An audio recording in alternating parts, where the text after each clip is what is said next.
Welcome to the Good Old Blades podcast. I am your host, Aaron Levere, and join me as we talk to other knife makers and craftsmen about anything and everything knives. There probably isn't a lot that I can say about Bob Terzuola that hasn't been said during his 43-year career in knife making. But in my endeavor to dig deep into the soul of knives, I found that there are still some rocks left uncovered with one of the most illustrious makers of the last century. Bob is as intelligent, complex, and depthful as you might expect one to be who gets coined as the godfather of the tactical folder.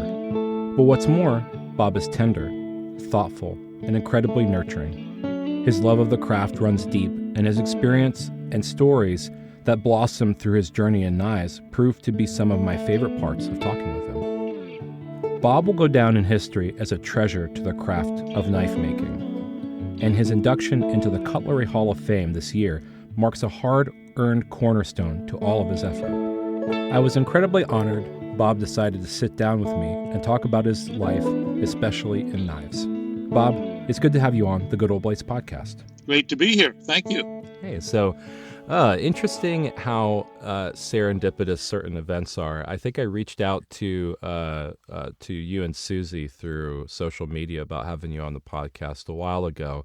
And then I did an interview with Grace Horn, and Susie had reached back out to me, and we talked a little bit more, and then I got to talk to you, and we're here now.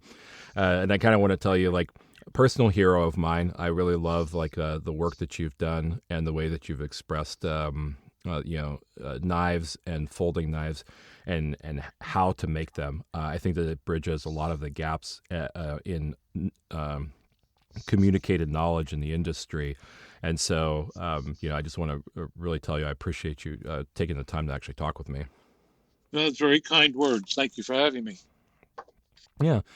So I think one gap I've noticed inside of the lexicon of knife making is that a lot of people are ignorant to the fact of makers that come before, right? The giants that we sit on the shoulders of.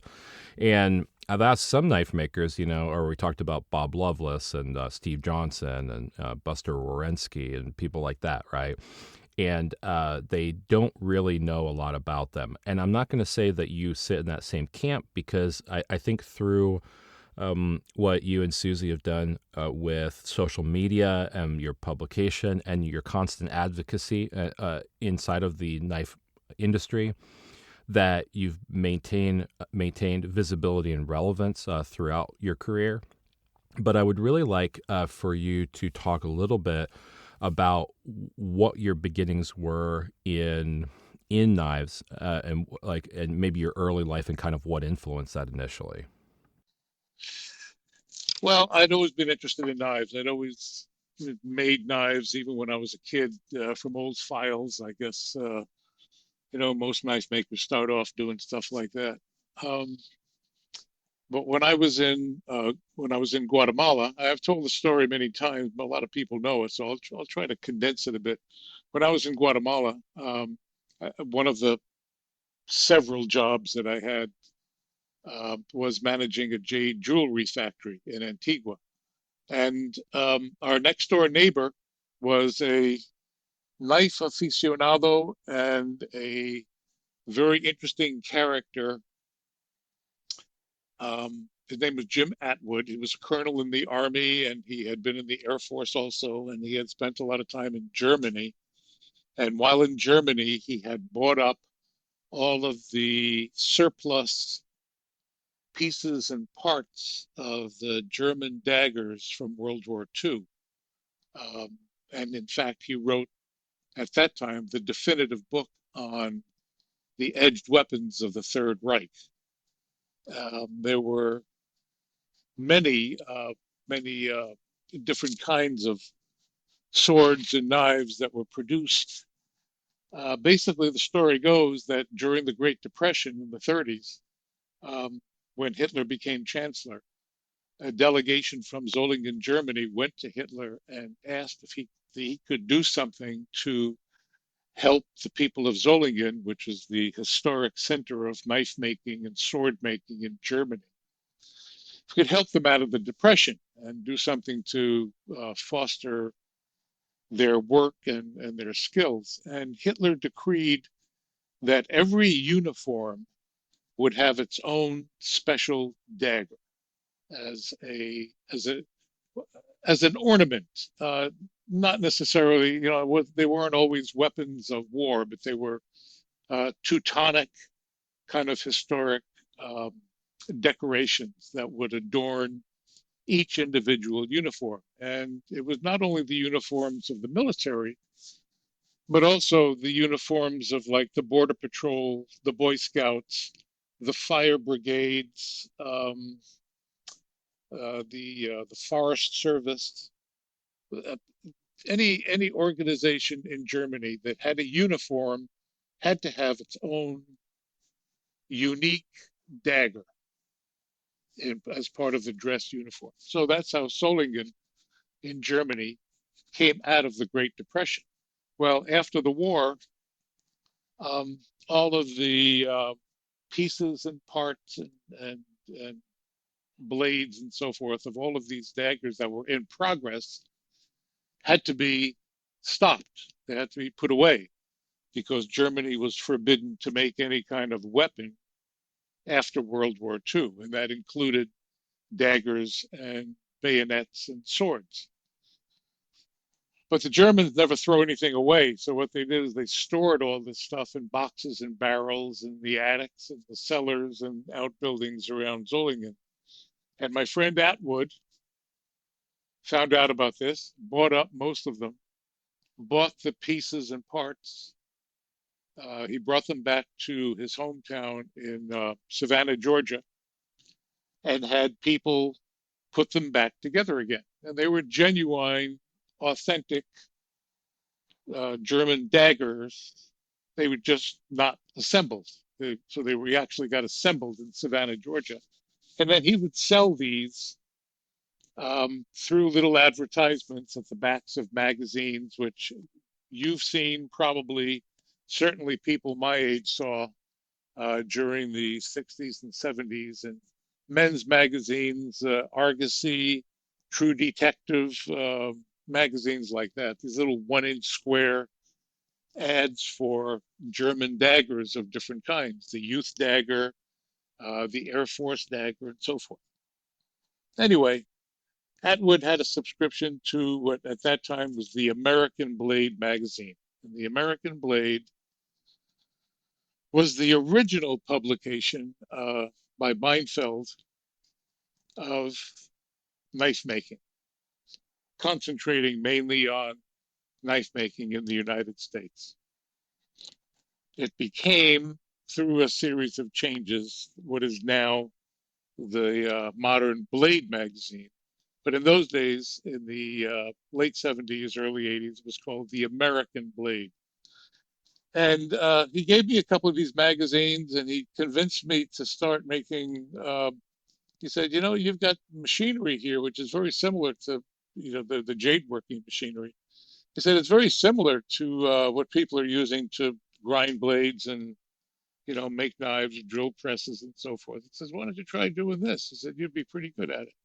So I tried. I made a couple, and became fairly successful at it, even while I was managing the jade jewelry factory down there. I had a lot of friends who were in um, special operations. I knew all the Marine security guards at the embassy. And they asked for special knives and different kinds of knives, and I came up with different models, mainly combat knives. But I also branched out into hunting and uh, camp type of trail knives and so forth, utility knives, all fixed blades. So I got interested in this, and by reading the magazine, I learned about the Knife Makers Guild. And I applied for it while I was in Guatemala. And the president at that time, I believe, was Jimmy Lyle. Yes, it was. I'm pretty sure it was Jimmy Lyle, and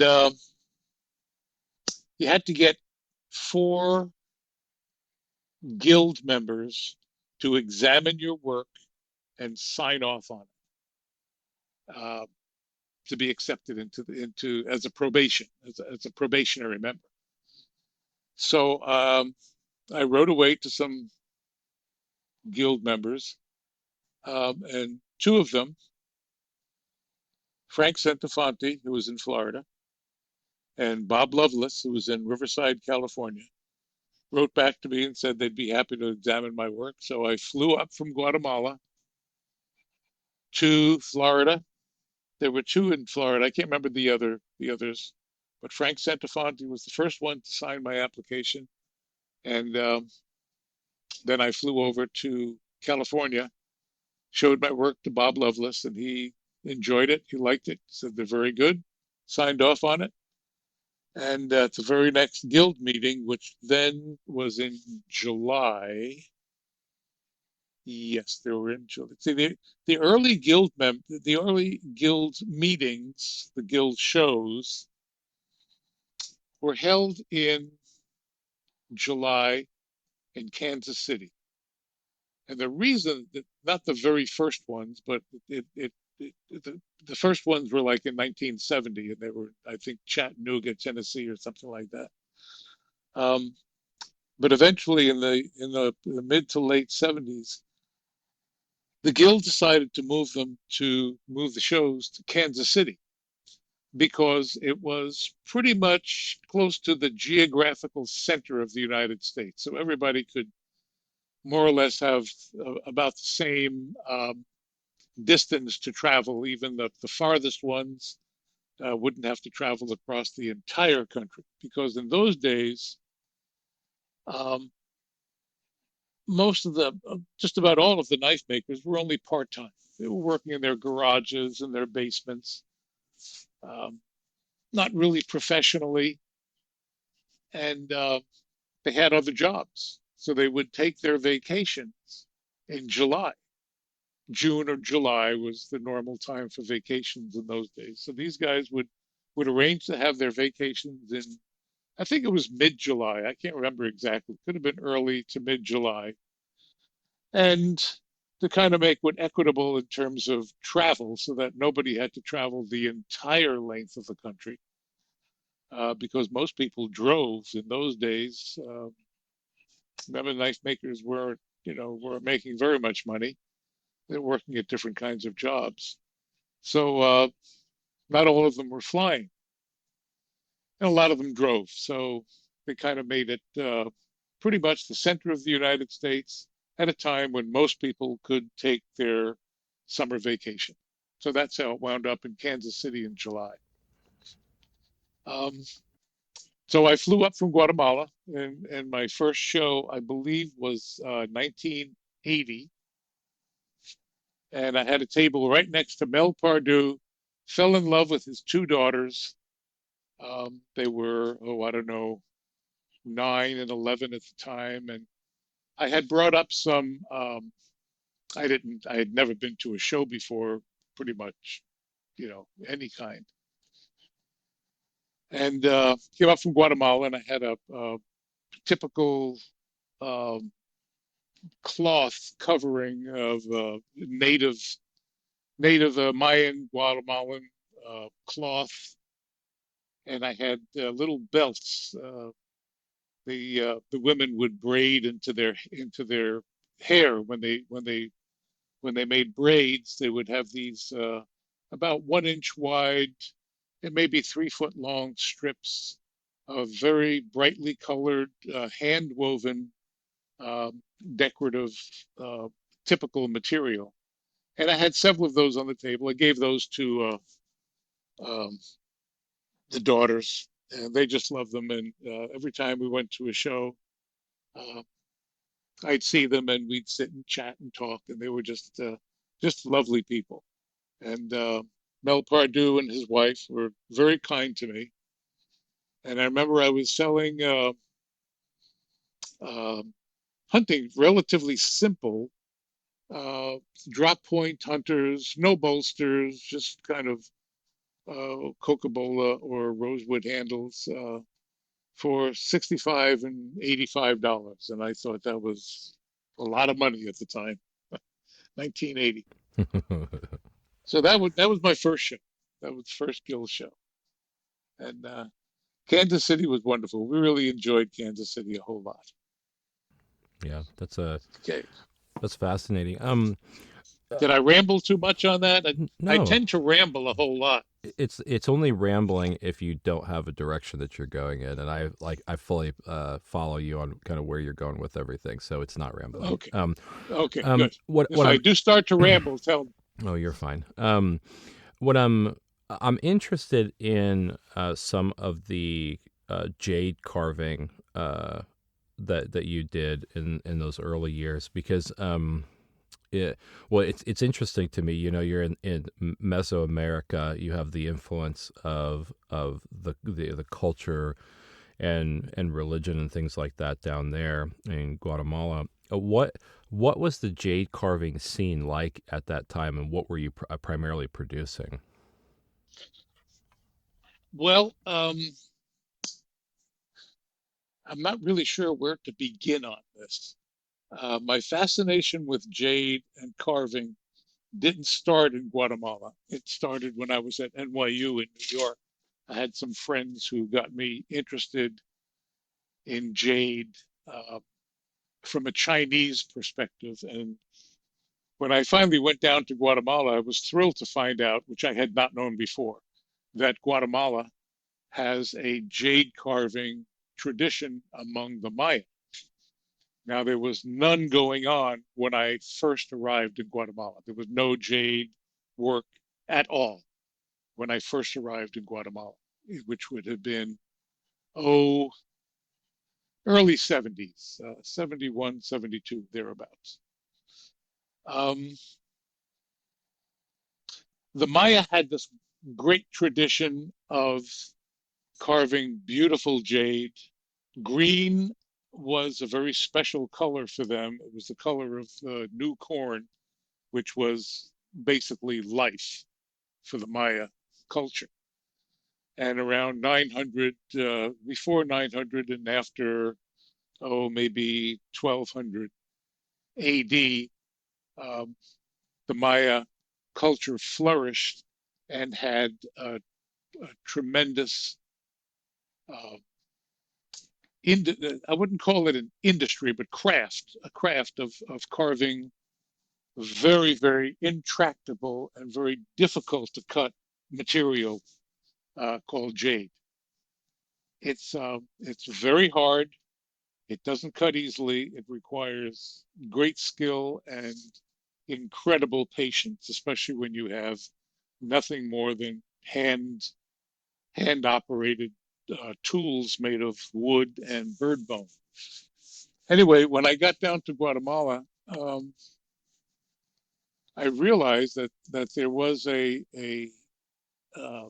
background of jade carving going back to the early Maya, but it had died out. It was gone. It was no longer there. And I started finding in various antique shops pieces of jade that were some of them carved and some of them not carved, but pieces of jade that I could start carving myself. So during the mid 70s, I actually started learning how to carve jade using dental equipment, diamonds, little diamond bits, and polishing stuff and so forth. I had a kind of a background in lapidary work in school. I studied industrial arts education at NYU. So I did know about abrasives and stone and different kinds of polishing and how to polish, how not to polish, and so forth. So I did have some sort of a background. Um, I had been working during the 70s on two other projects, one after another. One was an education project we built four pilot schools and two teacher training schools to change the system of education from rote memorization to problem solving. And then I worked on a basic village education project, which had to do with agriculture using mass media, two radio stations that we built to broadcast agricultural information to the outback, the people both in the Indian areas up in the mountains and the Latino areas in the lowlands. Um, that's kind of an experimental program to um, increase the production of the subsistence level farm. And we worked on that for quite a while. And I was in charge of the field studies, recruiting interviewers, training the interviewers. I wrote all of the questionnaires.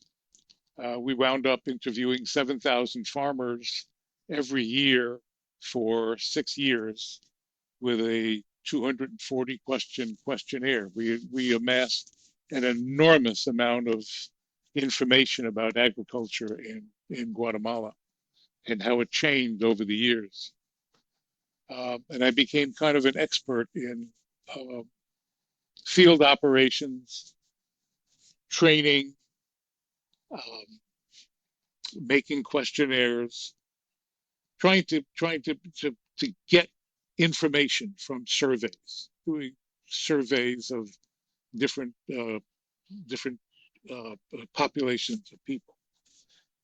Um, those programs came to an end, and as I and my wife at the time, Gail, and my two boys were getting ready to move back to the States in the late 70s.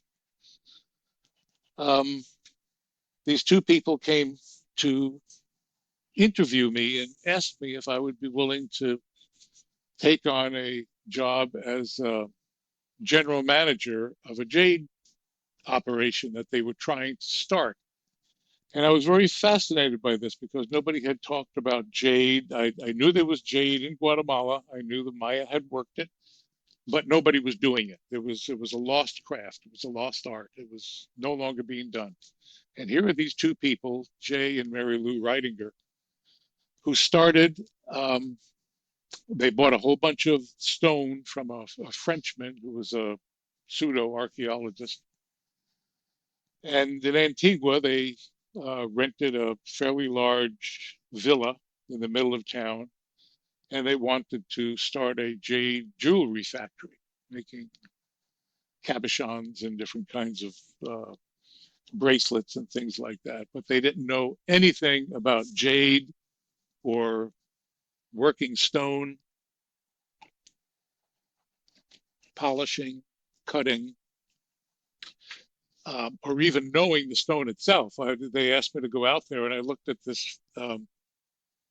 It was probably about a 2 acre, maybe about an acre plot that this house and backyard were situated on.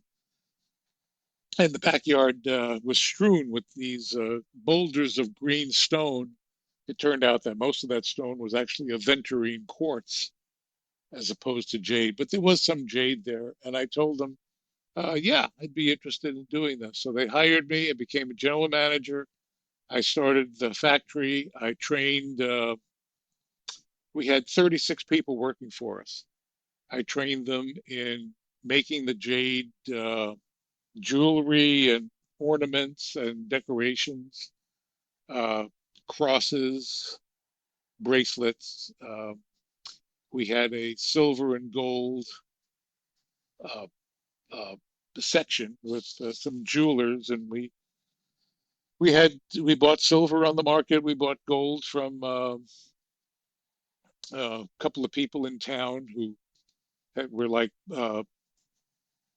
pawn shops, pawn brokers, but individual people.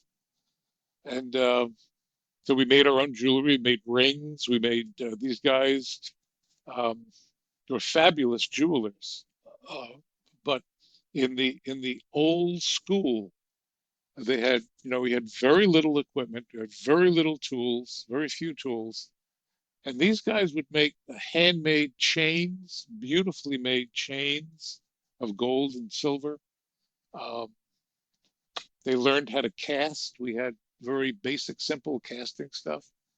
and they did beautiful, beautiful work. And the other people working in the jade section taught them how to cut and polish and uh, make the various shapes and so forth. And I also trained the showroom people. We had a big showroom. We had furniture made in old colonial style, very ornate, uh, all of mahogany, which was very plentiful there. And we started getting tour buses coming in and stopping at our place, and pretty soon it was a pretty good going concern. It was quite a factory. So that was the beginning of the Jade factory and why I was down there working with Jade when our next door neighbor Jim Atwood would come over and visit and chat and talk. And he had some fascinating stories that I could probably talk most of the day on. Not always related to knives, but some of them were. I met a lot of very interesting people through him, and he was basically the one who gave me the kick in the butt to get started making knives. And that's how I got it. There we That's go. pretty. Yeah, that's pretty cool. What's the jade industry like in Guatemala today? I mean, is that culture that was built up around your factory and your tutelage still in operation today, or kind of what happened to that after you moved on back to the United States and whatnot? Well, it grew. It got bigger. Some of the people who left there started their own little shops. There are now several shops in Guatemala, including this big jade jewelry factory. And it turns out that a lot of people, a lot of uh, artists and so forth from Nicaragua and Costa Rica and El Salvador, Honduras, and Mexico all got involved, all got interested, and the jade industry in, I have to say, Central America. I just can't say Guatemala anymore. But that one factory that we started down there uh, created an entire industry. There are now hundreds of people employed in carving and selling jade, mainly to tourists, but also for just works of art that are in museums. In fact, last year in October, there was the jade factory that I started, that I was at, had an international competition for jade carving. And they had jade carvers from all over the world, including Canada, almost all of Central America. They had dozens, several dozens of entries of absolutely fabulous, complex, beautifully executed pieces of jade, mainly Guatemalan jade, because that's where the jade is actually found. There's some in Costa Rica, not much. Um, but most of the jade is from Guatemala itself, the Motagua Valley. I can tell you another story about that one. But anyway, they had an international competition. I was asked to be one of the five judges from around the world. Um, we judged them. We came up with very difficult judging because of the high quality of the work that has developed basically since I would say the mid '80s. From the mid '80s, there was only that one factory, the factory that I ran in Guatemala, in Antigua, Guatemala, and now it's all over the place. And we had this international competition, and they're having a repeat, the second annual international competition for Guatemalan jade carving is next Friday, next week. Well, that's pretty cool. So I hope that answers your question. It's an industry that has absolutely flourished beautifully down there.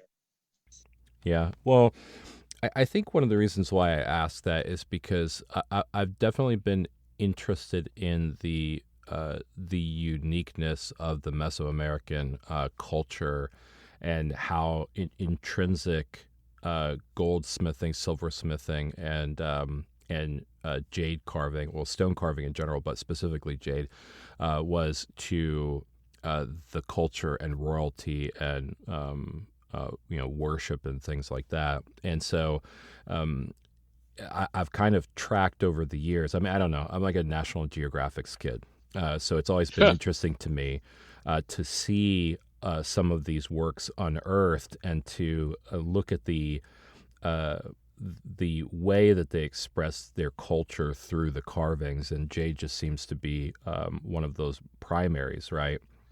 And Yeah. so, I mean, it's interesting to me. Like, did did the like I know that there are works that you have done that have incorporated jade as a scale material and whatnot, but did the overarching concepts of jade carving when you were there influence your later works in the way that you think of lines and polish and things like that? I mean, what kind of how did that knowledge translate to what you were doing in knives early on? Well, that's an interesting question, and I'm not really sure how to answer it.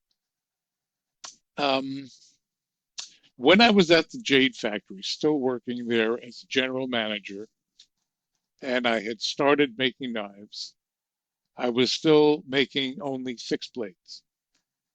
And I made a couple of knives kind of on a, well, what would you call it? Maybe Persian pattern, Middle Eastern type of pattern, um, with jade handles. And how shall I continue this? I made a series of different kinds and so forth. Black, especially black jade. Black jade, which is found in Guatemala and very, very few places other than Guatemala. Of the quality that's in the Guatemalan black jade. It's called chloromelanite. It's a true jade.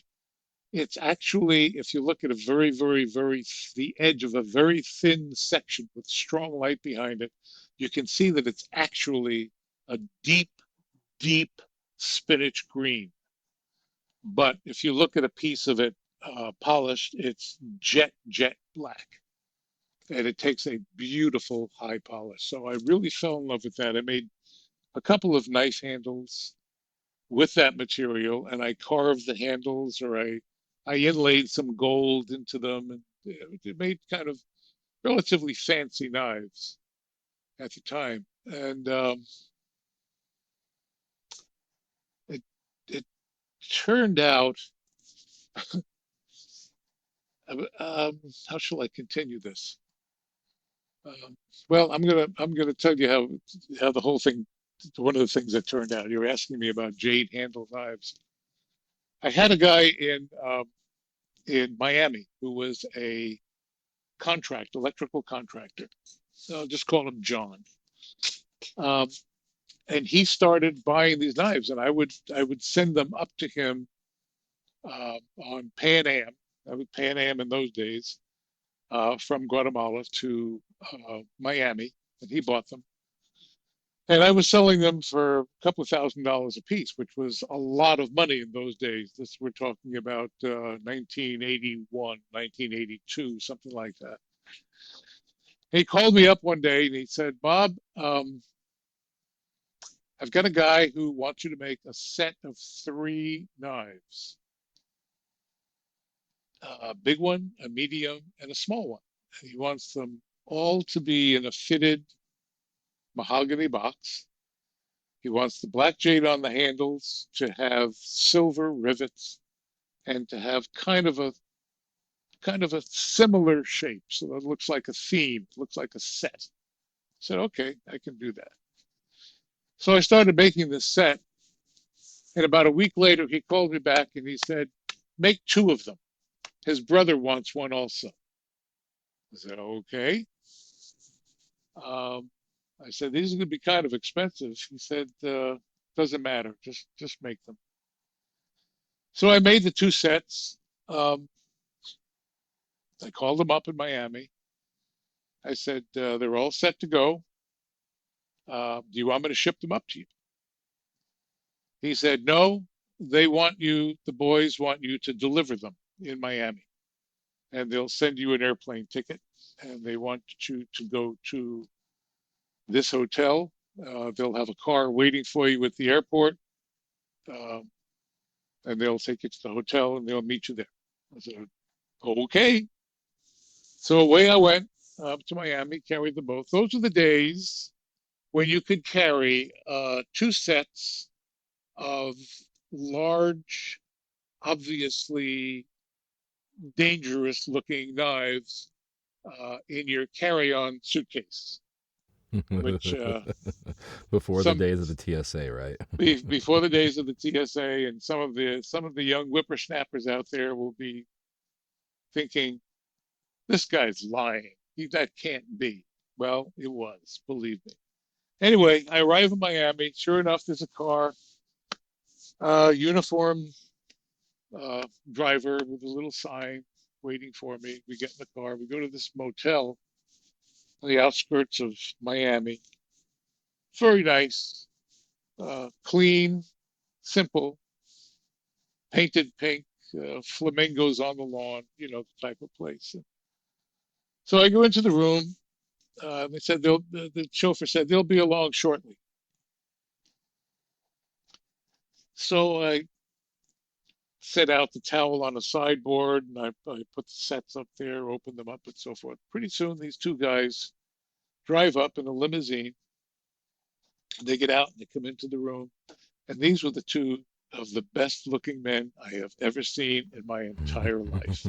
They were gorgeous, um, dressed in, Italian suits, beautiful handmade shoes, uh, gold Rolexes, beautiful silk ties. They had jackets and ties, the suits and beautiful silk ties and everything, and white shirts, perfectly coiffed hair and everything. And they just walked in and they shook hands and they started talking to me in Spanish.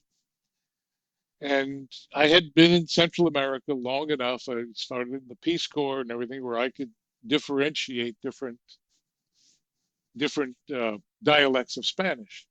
And these guys were Colombian. I could tell instantly. Colombian Spanish is pure, it's clean, it's well paced. Um, it's it's just beautiful to listen to. It's a very clear type of Spanish. So we're chatting away and they're talking and everything, and finally, the formalities and the little chit chat about the weather and how it was my trip and so forth are all past. And so we go over, they look at the knives, and they start giggling, and they love them, and they're picking them up, and they're playing with them, and they're saying, "My set is better than your set. No, my set is handsomer," and they're exactly the same, the materials and everything. But they're kibitzing with each other and so forth. So they look at me and say, "Thank you very much." They pack the sets up, put them under their arms, and away they go. Walk out. And the chauffeur comes back. I had told John, I said, these are going to be $3,500 a set. It could be $7,000. He said, "Okay." So they put the sets under their arms. The way they walk, they go out to the limousine. The chauffeur comes in and hands me a paper bag full of $100 bills. He said, I wasn't sure if these guys were going to bump me off and, walk out and not do, I had no idea what was going on. But the chauffeur came back with a big smile on his face. He said, "They're very, very happy with your work." I said, "Okay, thank you very much." And they gave me the paper bag full of $100 bills, and away they went. And who were they? Well, it turns out I found out later on that they were the Ochoa brothers, and they they ran the I think it was the Cali cartel in Colombia. Wow. Um, many years later, the knives surfaced, and I knew the guy who got them. It was uh, there were a lot of stories about how they surfaced, but anyway, they surfaced. And I know that one set is in Scottsdale, Arizona, with a friend of mine, and another is owned by Axl Rose from Guns N' Roses. And that's where those two sets wound up. That's that is a story for sure. Oh man. Uh Man, like I think about stories like that, and it's just a different time to be alive. I mean, I would say that, like for me, I don't know if somebody told me that I would be meeting somebody in a like they pay for my ticket and I'd be picked up somewhere and I'd be at an undisclosed hotel and everything. Like maybe my antennas would have gone up a little bit, but yeah, it's interesting. Like in doing apprenticeship in jewelry and being in the jewelry industry, there's actually a lot of things in American jewelry, especially in the South here, that kind of mimic that, where the cocaine market and the vast amounts of money from the early stock market playing and everything just produced an exceptional amount of wealth. And in gold jewelry and custom jewelry and stuff, it seemed to be very similar. We just have these people that pop up with a lot of money. You don't really ask a lot of questions about their line of work, and they just they get all sorts of gaudy stuff. Cuban chain links, diamond encrusted things, pavés, all sorts of stuff like that. And some stuff that's costing 10, 20, $30,000 in the 80s, and you find out later that maybe they were, a little unscrupulous, I guess. Yeah, it could have been. Yeah. Well, um, so eventually you moved to Santa Fe, right? And then started. My understanding is started making folding knives in Santa Fe. Is that correct? Yeah, it was a couple of years after I moved to Santa Fe. We moved up there in '84, and I guess I started making folding knives probably about maybe 2.5, maybe 3 years later. After that, um, I got interested in fold. I had always been interested in folders, but could never really get. There were some things that bothered me about the genre of folding knives at the time. One of them was that everything at that time, all of the knives uh, being made by factories as well as custom knife makers, and there were some beautiful, beautiful knives being made. Don't get me wrong. Um, were pretty much all riveted together, so that there was always pretty much always a bolster and then some handle material, and the bolster had a rivet through it that had to be uh, hammered to just the right tension to hold the blade without rocking, but not too much tension that would prevent the blade from opening, and so forth. And that goes for both the friction folders and the lockbacks, and the all the different whatever locking system, if there was a locking system. They were all basically, and then just the same type of riveted type of bolster that then had to be polished. And once you had it together, it was together, and that was pretty much it. Um, and I had always wanted to figure out how to make a knife that I could take apart, maybe change the blade, change different parts, adjust it. because I never trusted myself to make the perfect finished knife in one shot. And you never know if it's going to be perfectly all right with a hammered, riveted pivot until you actually hammer and rivet the pivot. You never know if it's really going to be, perfect. Anyway, there was that, and um, most of the knives that were being made were kind of gentleman's pocket jewelry, usually some pretty beautiful stuff. And I wasn't too keen on the type of locking mechanism. And there were a couple of other things. I had always wanted to have a knife, a pocket knife, that I could open with one hand. And in those days, there weren't any. There weren't any at all. And I even tried with a buck 110 that I used to carry in Guatemala. I tried um, uh, putting things on the back of the blade or checkering the blade with a little diamond wheel to give grip that I could try to open the blade and so forth. But I could never get that done. Um, Spyderco came out with the one-handed opening blade, which I believe was which I believe was pretty much close to the first. Um, there were some people who were doing thumb studs on their blades, but not too many. Um, and I don't think there were very many at all of the factory commercial types of knives being made. Almost everything had to be opened with two hands, and that bothered me a lot because whatever you're going to be cutting, you're usually holding in one hand, and if you got to get your knife out and put that thing down, and then open your knife, and then cut whatever you're cutting, and then put it down again, and close the knife, and put it back in your pocket. It just seemed to me um, too much uh, too much motion and not enough convenience. So I really wanted something that could open with one hand.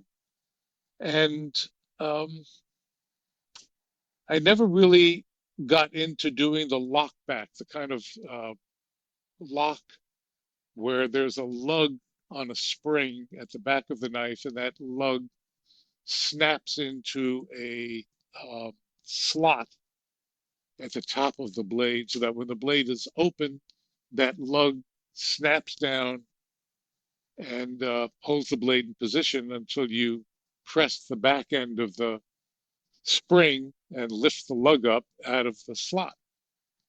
Um, and it just seemed to me that there was a lot of machining and really fine file work and fitting that I really never got into very much. I never understood it. I never got excited by it. But then I saw that there was a new type of lock that came out called the liner lock.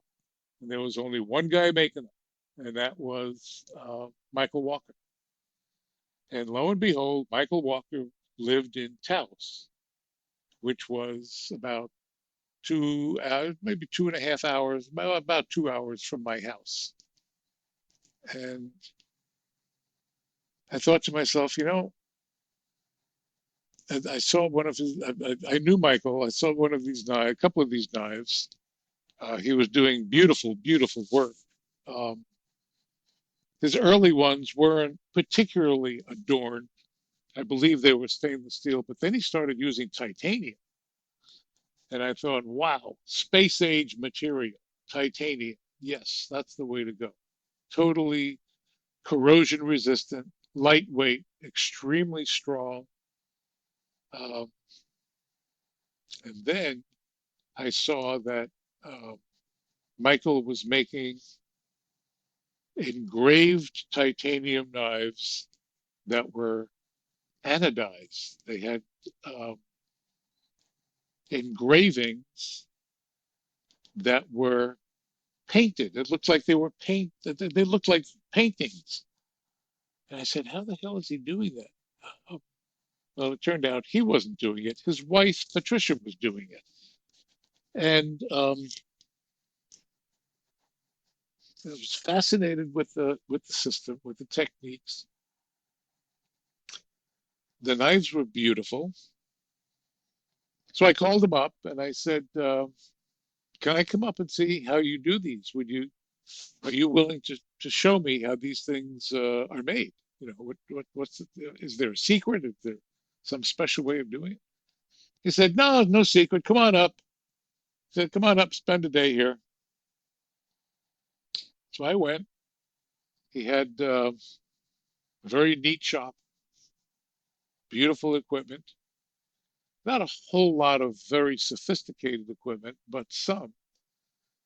And at that time, this is 1980, what am I saying? 87, probably, somewhere around there. Um, he had made his own plunge EDM machine, and he was doing inlays, of gold and silver into steel and titanium, and making Damascus blades, and he was just doing all sorts of super high tech stuff that I'd never seen before. Nobody else was doing. And he showed me how to make the liner lock.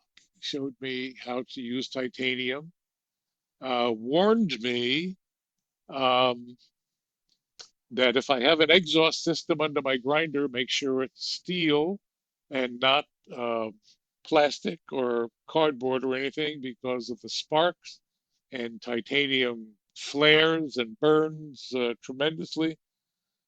Told me how he almost burned his shop down once, learning how dangerous titanium can be. Anyway, we got along really well. Um, I had seen his work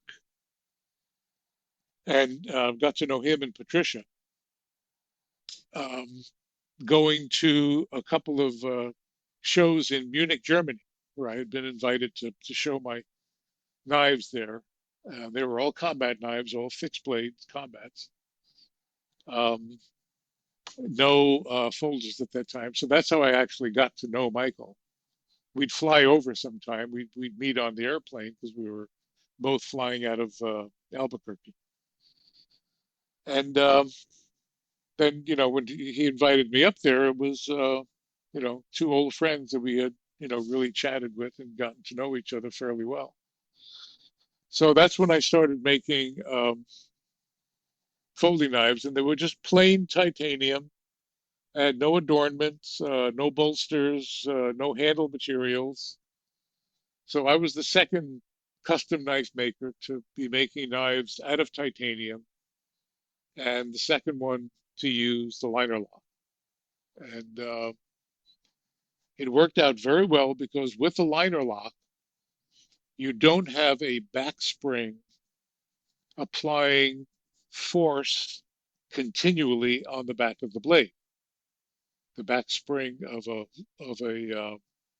lock back is constantly pressing down. So it's sometimes difficult to open with one hand. But with the liner lock, you don't have that. The force of the spring only comes into action once the blade is actually in the open position. Then the spring snaps into place.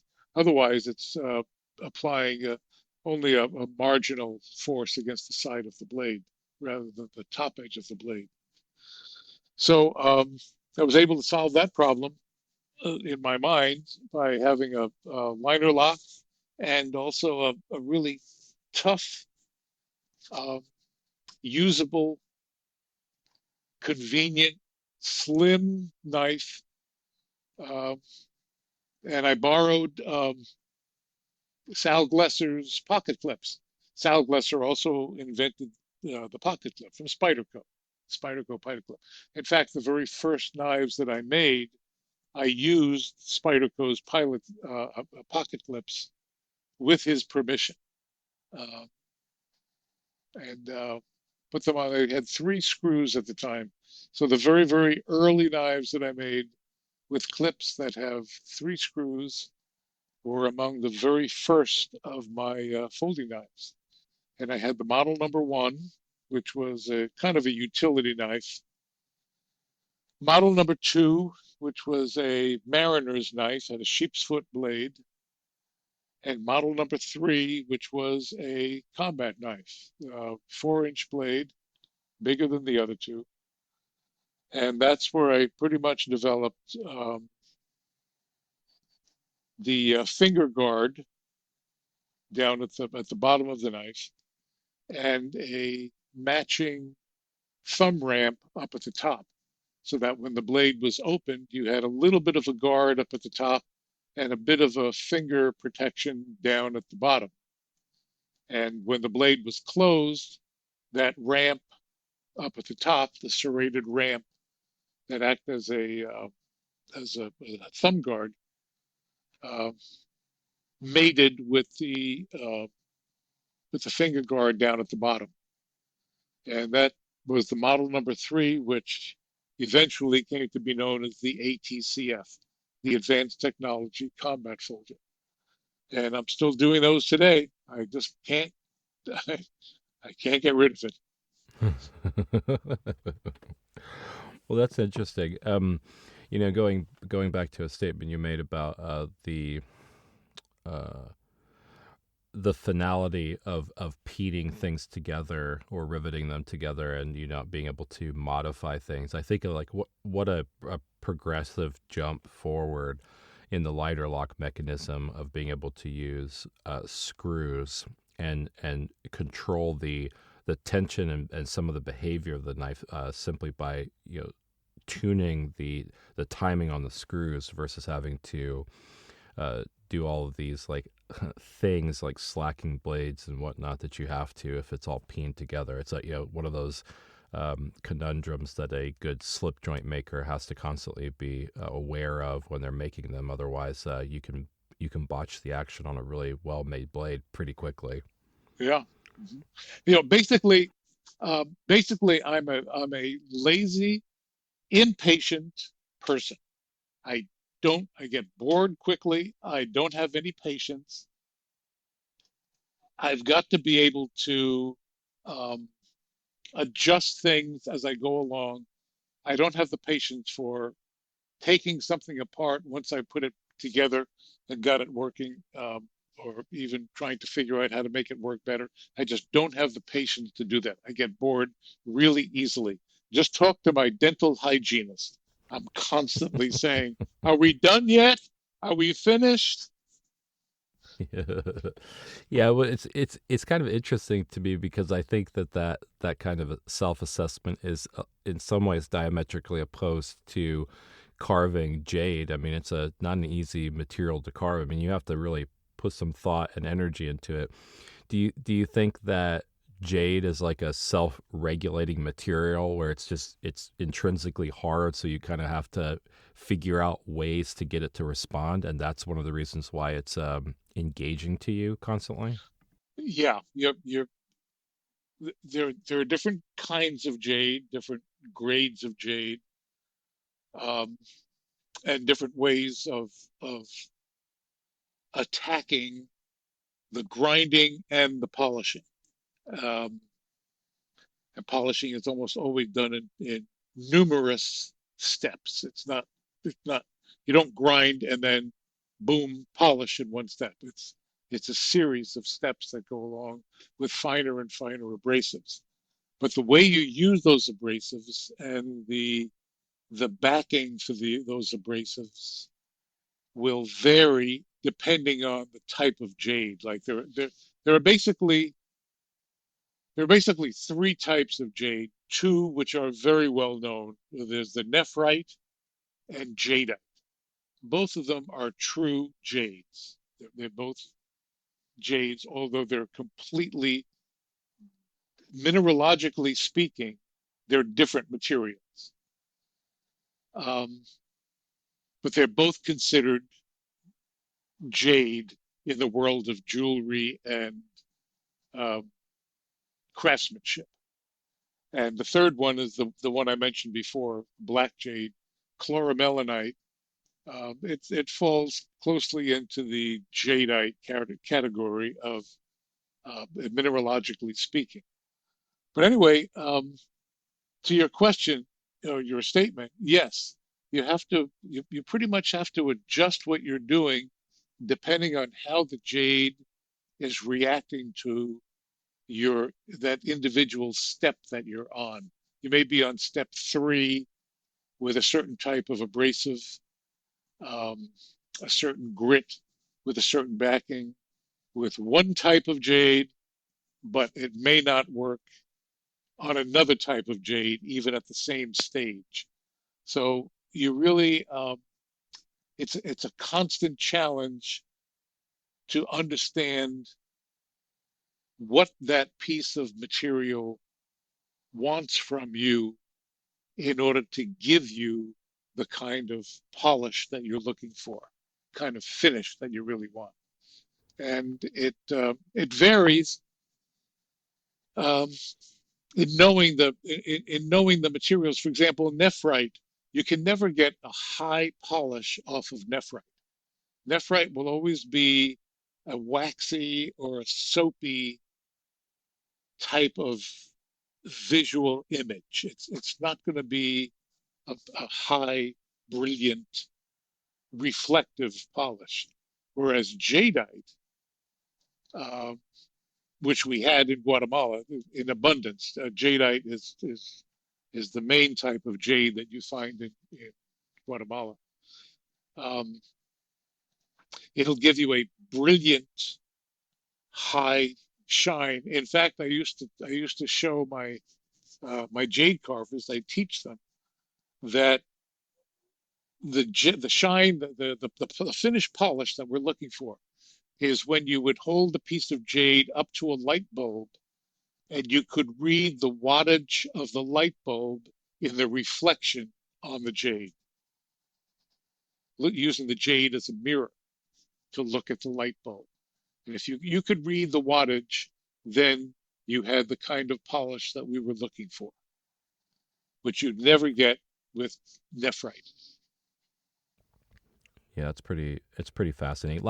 Lapidary in general is something that I think is fascinating in and of itself. I've often thought about pursuing my boyhood passion. Like I grew up on like Rocks and Gem magazines and things like that as well. And so I always wanted to be an aspiring rock hound and prospector and stuff. And I've thought about, just biting the bullet and getting the equipment that I need to try to play in that lapidary space. But there's some components of like my shop's never big enough to accommodate all the stuff that I want to do, and so I really haven't. But uh, talking about it more kind of like just reinvigorates that. It's really fascinating to me. Yeah. Well, one of the things you need to learn is about diamonds. You got to learn how to work with diamond. Uh, my favorite diamonds are crushed powder. They any kind of diamond abrasive fascinates me. I have my shop is filled with not only for the lapidary but also for the carving of the jade and so forth. But I found that relating this to knife making just a little bit, working with MagnaCut. MagnaCut is the new steel. I guess it's the newest steel. It's kind of a fad, but it really is a magnificent steel in terms of from the user's point of view. From the knife maker's point of view, it's a pain in the butt. It it initially grinds very nicely, but finishing is really difficult. Getting those scratches out of the grinds are very difficult. And I found that in order to do that fairly efficiently without driving myself crazy, because as I said, I'm bored very easily and I don't have very much patience. I'm now using diamond belts to polish and clean up the scratches off of my MagnaCut blades. So that's one thing you're going to have to learn about is working with diamond. Hmm. You mentioned rockhound. rock hound, I think of the rock hound with a pick in his hand, running out to the desert, picking up geodes and picking up stones and hitting them with the hammer and finding out what's inside. Um, when we were in Guatemala, before I moved up, I was managing the jade factory. I took a trip with my wife and my father, who was visiting, out to the Motagua Valley, where we knew some of the jade had come from. It could come down off the mountains and fell across the highway into the Motagua River in eastern Guatemala. And we were tramping around there, looking around, and I started to see these little pieces of jade on the surface of the ground after a rainstorm, and they had been worked. And I don't know if I can explain this very easily, but some of the pieces that I found were pieces that had mystified archaeologists for decades. And basically, the question was, how did the Maya drill holes in their beads so that they could string these beads around their necks and make ornaments out of them? Almost all of the jade had holes drilled in them, and the holes were always conical.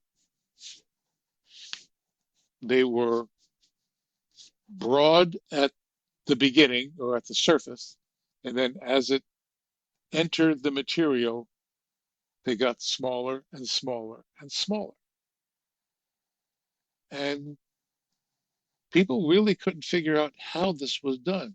And we figured it out. We worked out the technique because the pieces that I found on the ground were the central cores from those holes because they didn't drill the holes with a solid piece of anything. They drilled the holes with hollow tubes, much like Hmm. we do today. We use it's called a core drill. It's basically a tube with diamond embedded around the edge so that when you drill through, you actually come out with a hole in the piece you're working on and a core which comes out of the drill. You take that out of the tube. So you actually have a core of the same material. And if anybody's followed any of the environmental work, like especially at the South Pole and the North Pole, they use core drills to drill through the ice and pull out these long cores of uh, of ice, so they could study the ice and the atmosphere over decades and centuries and hundreds of centuries by looking at the length of the core that they pull out. But anyway, the Maya didn't have diamond and they didn't have metal of any kind except for some gold and probably some native copper. But they used things like bird bones and bamboo reeds to drill. And the way they did that was by using a slurry of powdered abrasive, usually probably garnet, because there was garnet in Guatemala, and garnet is harder than jade. They'd crush that up and mix it with either lard or some sort of animal fat or maybe even water and make a slurry that is like a paste.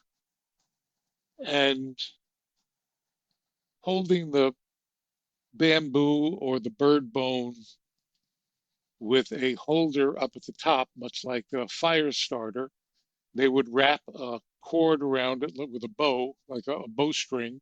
You've probably seen the Boy Scouts or somebody using this type of bow to start a fire, running bow back and forth, turns the shaft, some sort of a tube or a piece of wood onto another block of wood.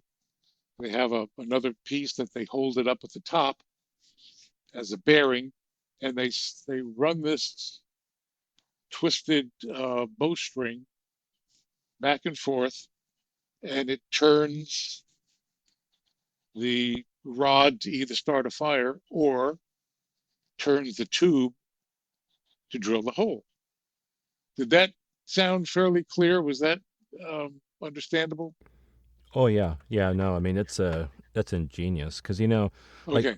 I've thought a lot about how they would make beadwork, and you know, like people refer to them as gauged ears now, but you know the Mayans had a practice of you know expanding their ears and putting in ear spools.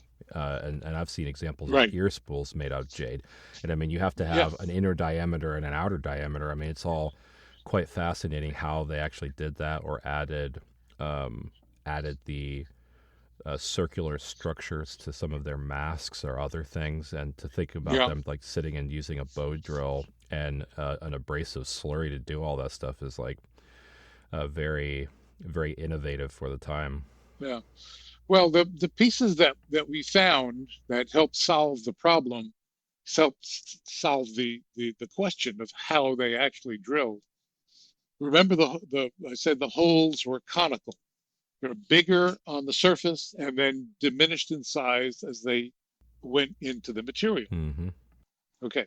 Well, the pieces that we found were some of the cores, and they were fairly small, maybe oh, what kind of about maybe the size of a pencil in thickness. And some of the cores that we actually found, because this was garbage, this was extraneous material, this wasn't what they were looking for. They were looking for a hole in the larger piece. And the pieces that we found were the cores. And the cores were conical. They were cones. They were thinner at one end, kind of like a pencil point, although not quite sharp, like a broken off pencil tip. And then they would be bigger at the other end, so that if you they would fit perfectly into a conical hole. And the question was, how come the hole was conical? Did they use a conical drill? And I realized no, they didn't use a conical drill. The drill became a cone as they were drilling because the abrasive would stick into the bird bone or stick into the bamboo tube and act almost like sandpaper, like it was stuck there. But at the same time, that it was abrading and wearing away the material, the jade, as it plunged into the piece that they were drilling, it also wore out the tube. So it actually sharpened the ends of the tube. So you had a reverse cone inside as the core and a positive cone on the structure of the piece that was being drilled.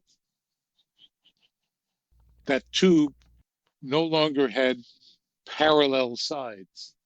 It sharpened towards the edge. Yeah. Wow, that's fascinating. Yeah, and Yeah. naturally chamfered it because of the abrasive action, Uh-huh. and I'm sure pressure too. No, that's incredibly fascinating to me. Um, I'm I guess probably my a follow up question to that is, you know, you mentioned I saw that you grew up in Brooklyn and you went to college and everything.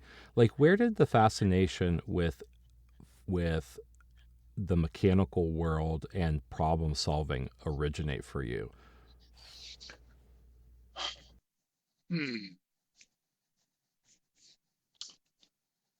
Well, um, I guess it was the original, I guess the genesis of that was really my father. My father was a photographer, and he also loved to make things like models. We'd make models together.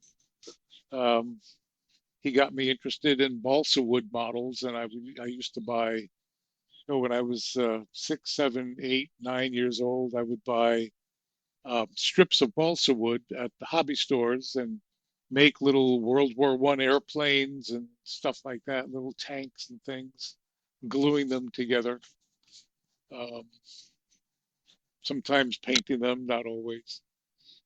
So making things like that um, really came from my father. And then we moved in when I was 13. We moved into a house that he bought, a really, really old, decrepit, uh, Victorian, literally Victorian house in the middle of Brooklyn in Bensonhurst. It had been built before the turn of the century. Required an enormous amount of work, enormous. We and he taught me so much. I was 13 years old, and over the next couple of years, we learned together, and he taught me construction and cement work and bricklaying and um, tearing down walls and electrical work. We did our own electrical work in there. Don't tell anybody. That was probably all out of code.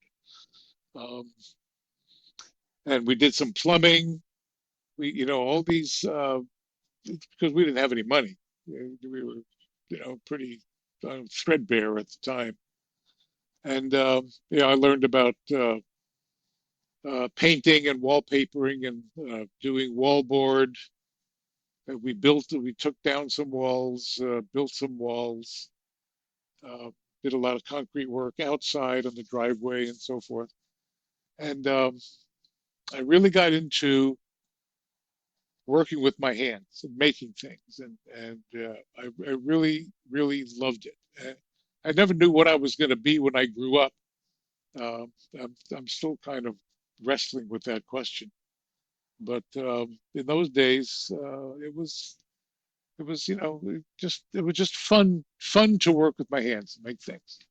And then I went to high school, Stuyvesant High School in New York, and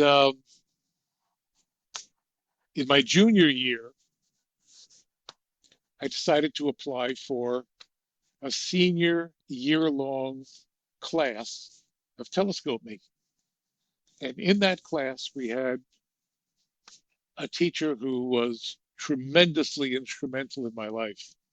Is Howard Natter. He had been in industry and he became a teacher, and he could do anything. He knew everything about mechanical work. And in the telescope making class, we made everything ourselves. We actually we bought the 6-inch tube, and each student made his own telescope. We didn't make just one telescope. There were like, I don't know, 15 of us in the class. We made 15 telescopes. Um, we ground the mirrors by hand. That's where I learned how to use abrasives and polish and different kinds of abrasive and different backings for abrasives. Learned a great deal, which led to my knowledge of lapidary. We made all of the frames, the cradle. We did aluminum casting to make a cradle. We went in the wood shop and made the legs for the tripod. We did welding and soldering. We made our own screws. We made our own lenses out of window glass. We learned how to grind the lenses, shape them. We made our own eyepieces, threading them on the outside and the inside on the lathe. We learned how to use the lathe. Um, we learned about optics, how to adjust the telescope and find the focal points and so forth. It was an amazing, amazing class that taught me so many things that I'm still using today in knife making. Um, I cast gold in rods and sheets to use on my knives, and I cast silver also. Any kind of soldering that I have to do, drilling and tapping. We learned how to use taps and drills and dies to make threads. Um, all of those things we learned in that class. It was a year-long class, not just a semester, 2 semesters. And I think that was what really got me into working with my hands on a professional basis. And at the end of the year, Howard Natter told me that he had submitted my name for a full scholarship to New York University for industrial arts education. And there were 4 full scholarships given out every year for industrial arts education from an organization called the Hebrew Technical Institute. And Hebrew Tech was a school that was started in the 30s to train young men in the mechanical arts. And they had their own building. It was called the Barney Building. Anybody who knows New York at all, it was just off Astor Place, down in the Village, 2 blocks from McSorley's old ale house, if anybody remembers that, um, and around the corner from Cooper Union. And the Hebrew Tech closed down in, I believe, the 70s, the late 70s. No, I don't remember exactly when they closed down. But at that time that I went to school, which would have been 66, is when I graduated from NYU. So I got there in 62. Hebrew Tech was still going as an organization, but no longer running the Barney Building. They had sold the Barney Building with all of its equipment, and it was full of shops. And I'll tell you about the shops. They sold all of the shops and the building to New York University for $1 a year and the right to have 4 full scholarships, including books and tuition, to the school for industrial arts education. And I received one of those scholarships. So I went to NYU for 4 years. Um, had the run of the place. It was just an absolutely magnificent time. The building itself had the most advanced, at the time, machine shop. Remember, there was no CNC in those days. We did have milling machines, but not automatic equipment. It was computers were, still a thing in the future. Um, we had an incredibly large and beautifully equipped wood shop, ceramics, weaving. We took a semester of textiles, electrical shop, printing. We did letterpress printing and rotogravure. We learned about inks and just all sorts of the printing techniques. But the machine shop was my favorite, and that took up basically an entire floor. And I had my own key. By the time I was a senior, I had my own key to the machine shop. I could go in there and work anytime. We did all sorts of projects like toys for tots. We made toys around Christmas time. We made little gifts for when we had an open house. We would make keychains, stamped, or injection mold. We made our own injection molding machines for plastics, and it was very uh, complete shop, and I learned tremendous, I gained tremendous knowledge of all of the mechanical arts in that building at that time. Um, and I think that answers your question probably a lot more than you were even looking to get an answer for. No, that's hey, that's the point of this thing, right? I'm learning about you in a way that I just don't I don't get to read about. So I mean, that's something that's fascinating to me. Well, Y- let me give one little coda to this whole thing. That years later, I was wrestling with the time as to when the Hebrew Tech closed down. I couldn't quite remember, but anyway, it was um, it was sometime in the late '70s. But anyway, I was at a knife show in New York, so it would have been in probably the early to mid '80s. And a fella comes up to me and he says, "I understand you went to NYU and you were in the Barney Building." I said, "Yes, I was." He said, "Well, he says I do some work at the Barney Building on computers. I'm a computer um, professor." He said, would you be interested in going take a look, see at the Barney Building now, and see what we're doing there?" And I said, "Oh yeah, I'd love to." So we went over there after the knife show, and he took me around, and we went up to the third floor where the machine shop was.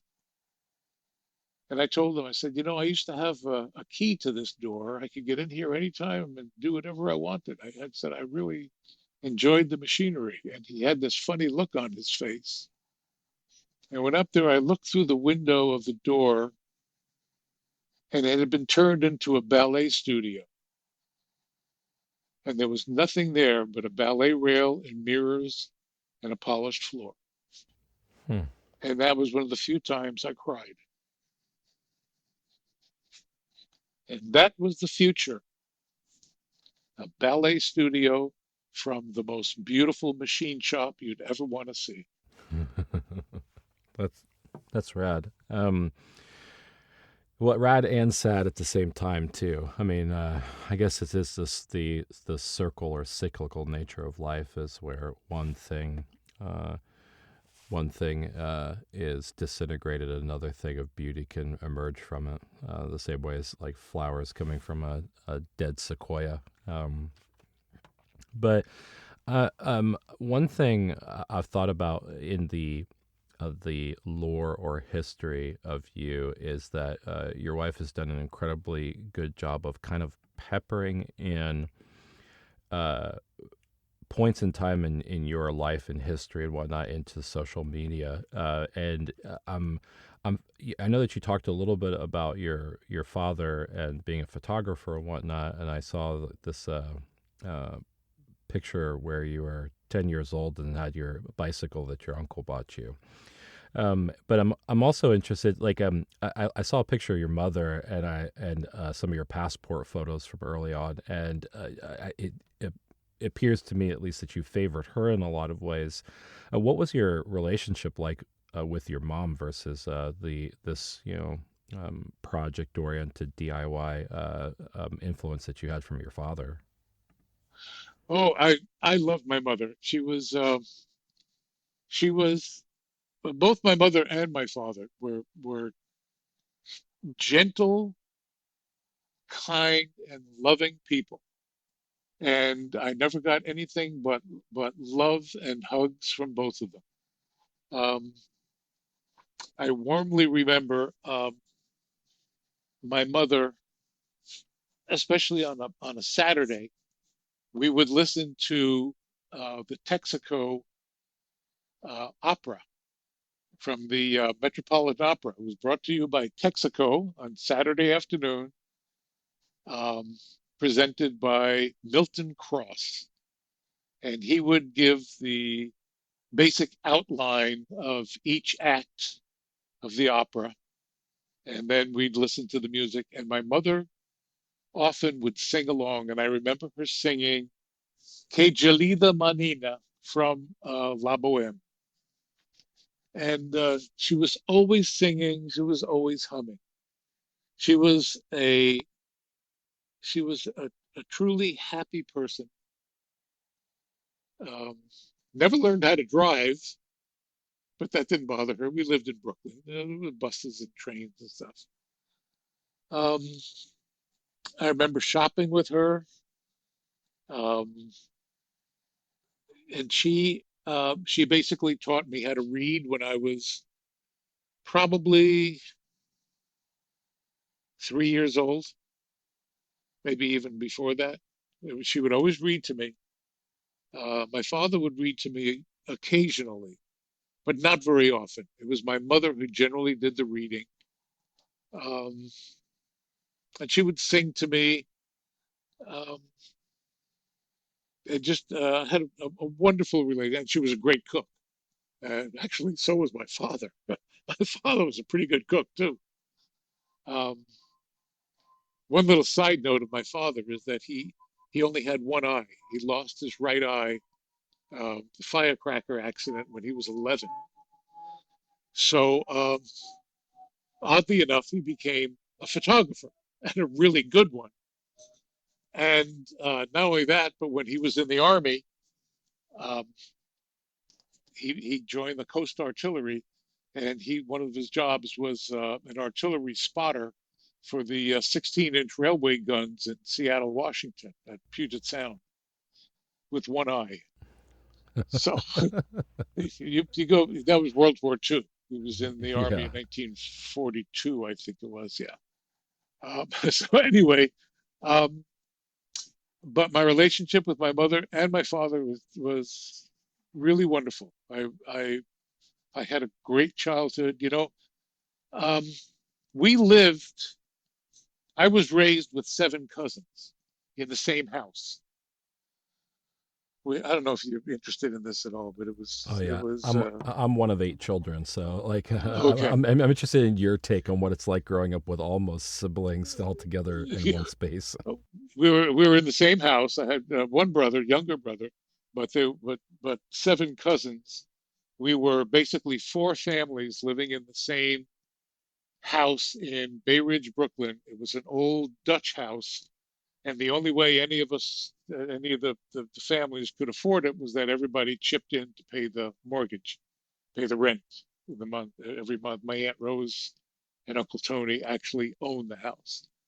And my mother and father and I and my brother, we lived in the attic in one room, which was half of the attic, from the middle of the attic to the front, where we had two windows in the front and one window on the side. And we lived in that one room till I was 13 years old. And it was, I guess we were poor, um, but we never knew it, or I never knew it. Um, we never had very much. We always had spaghetti and meatballs on Thursday and Sunday, and Mrs. Paul's fish sticks on Friday. Um, just little things like that. Uh, and I grew up learning a whole bunch of things. We didn't have a television until I was, probably 12 years old. Used to go downstairs to my Aunt Rose's, and all the cousins would gather down there. There'd be eight of us all together, lying on the floor with our heads in our on our chins on our hands, watching Howdy Doody or Flash Gordon on the Saturday morning, something like that. And that was pretty much entertainment. That was, or be outside. Um, we never stayed in the house. We were always outside. I had my bicycle that you mentioned that my Uncle Dominic gave me, um, and rode around all over Brooklyn. I would take the In those days, there were two ferries to Staten Island. There's the one that exists now, which is from Manhattan to Staten Island, but there was a Brooklyn ferry, smaller, from the piers in Brooklyn over to Staten Island. And it basically ran where the Verrazano Narrows Bridge is now. That was basically the route of the ferry. And when the bridge went up, the ferry disappeared. But I used to ride my bicycles down there. We weren't too far from the water. And I'd get on the ferry, it was 5 cents, and go out to Staten Island. ride around Staten Island and maybe have a Coke or something. Then in the afternoon, get back on the ferry and come over to Brooklyn and go home. When the street lights came on, you came home. That was it. Or we'd play stickball in the street, uh, or have our skates the clip-on skates that would clip onto your shoes, and you Hmm. had had to have a key to tighten the clip over your shoes. Um, so we could skate. We had, it was an asphalt street, so we could do that. Not on the sidewalk. There were too many bumps on the sidewalk. And it was just growing up in the '50s. It was a really nice time. I had a good childhood. Yeah, it's interesting to me because well, I grew up in a really weird way because we were country folk from the Appalachian Mountains in Pennsylvania. Many generations of living in Pennsylvania, New Jersey, and New York.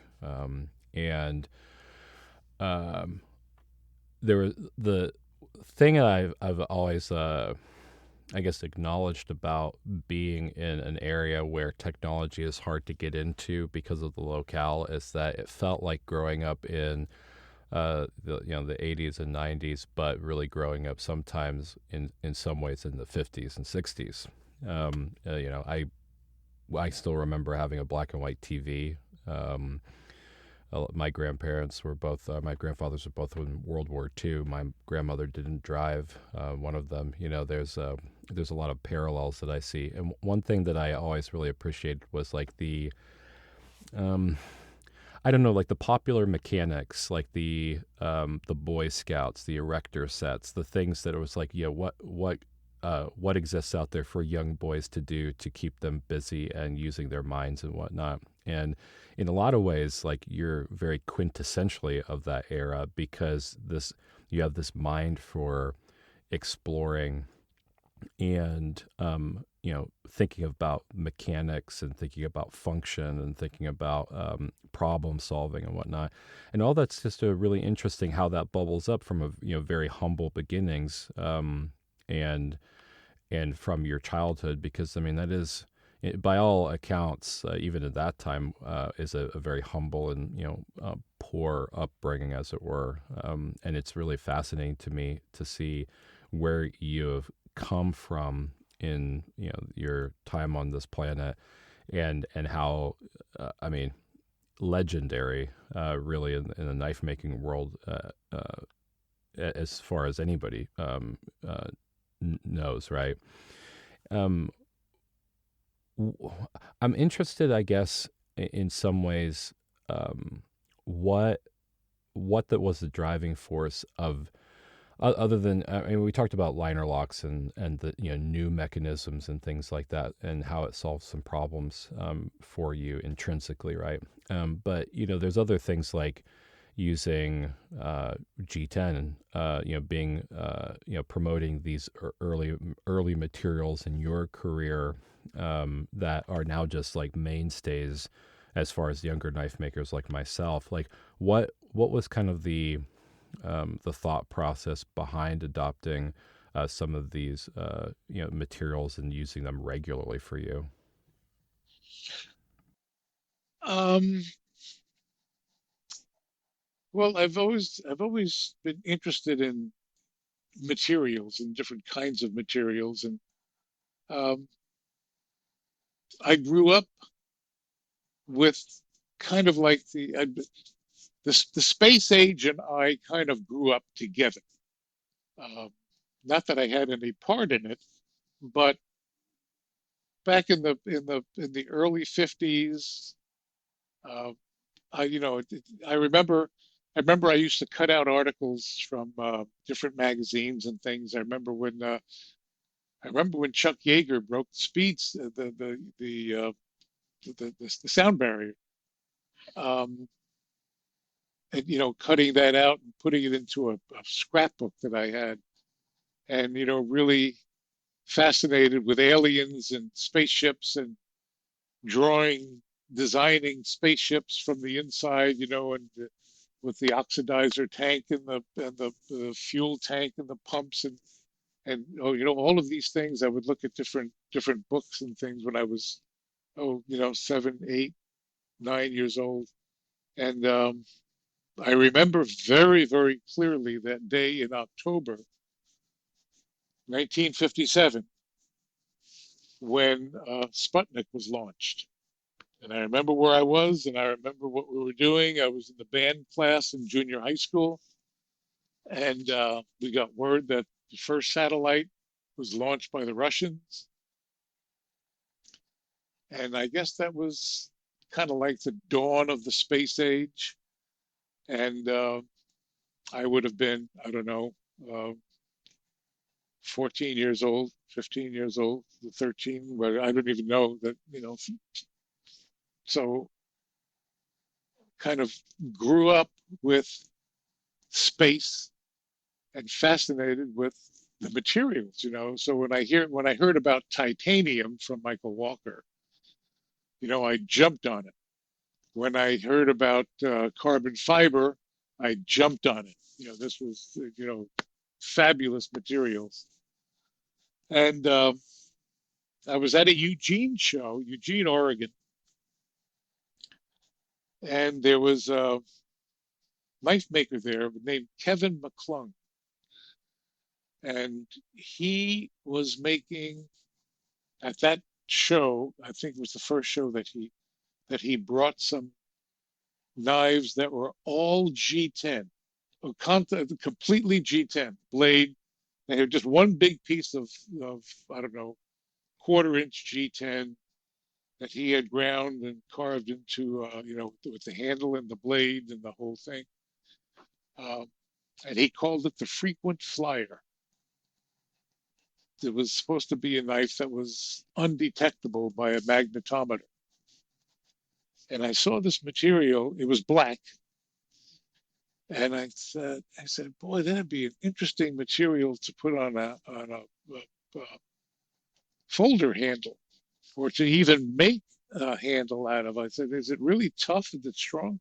He said, yes, it's a really strong material. It's a fiberglass, basically, um, but really compressed and really solid. I said, oh, good.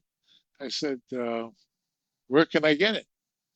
And he said, well, that's proprietary. He said, we're not really advertising that.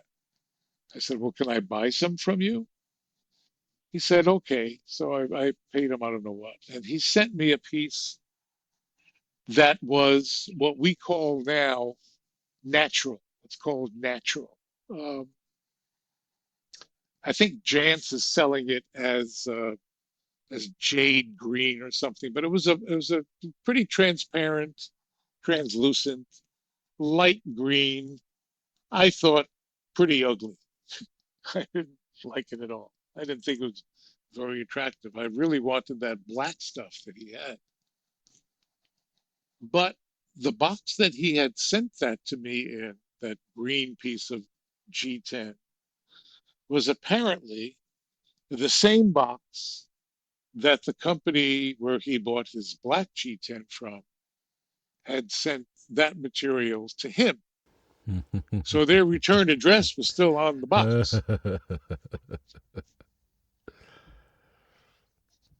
And it was a I can't remember what it was. We're talking, way back 88, 89 maybe. There was a plastics company someplace in Washington, D.C., anyway, Washington State. Anyway, I called them up and they said, yeah, we've got G10. Well, how much do you want? What thickness do you want? So that's how I started using G10. And I was the first one to put G10 on a folder. And in fact, the C15 Spyderco knife that I designed for Spyderco started off with an anodized aluminum handle, but it also featured later on. It was the first commercially made knife of any kind that used G10 on its handles as a handle. So there we are. That's that's pretty. Carbon fiber, I loved. I'm using Ultem now, which is this kind of a kind of a recent space age plastic, kind of an amber color, but it also comes black also. And I've got both of them. I like using that. The Magna Cut, of course. I talked to Laren Thomas at length about it. Um, he asked me, he was interviewing me for I guess the new book he's writing or something. He wanted some background. And he said, "So how do you like that? How do you like the Magna Cut?" I said, "Well, I hate it. Like I said, I think I mentioned this before to you. It grinds really well in the initial stage, but it's really hard to get those scratches out." I said, "I just drive myself crazy." He said, "Yeah, I know, but it's abrasion resistant and a really good knife steel." And it really is. It really is.